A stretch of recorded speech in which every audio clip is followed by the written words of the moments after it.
నమస్తే అందరికి ఉగాది శుభాకాంక్షలు. ఇప్పుడు మనం ఉగాది పచ్చడి ఎలా చేయాలో చూద్దామా. మన ఉగాది పచ్చడి చేయడానికి ఇవన్నీ కావాలి: మామిడికాయ, చింతపండు, బెల్లం, పచ్చిమిరపకాయలు, ఉప్పు, పువ్వు, పచ్చిమిర్చి, బెల్లం బెల్లం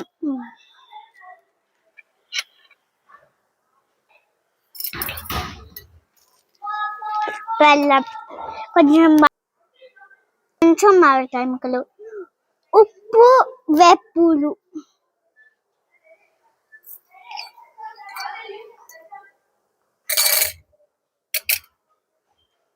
చింతపండు రసం, చెరుకు రసం,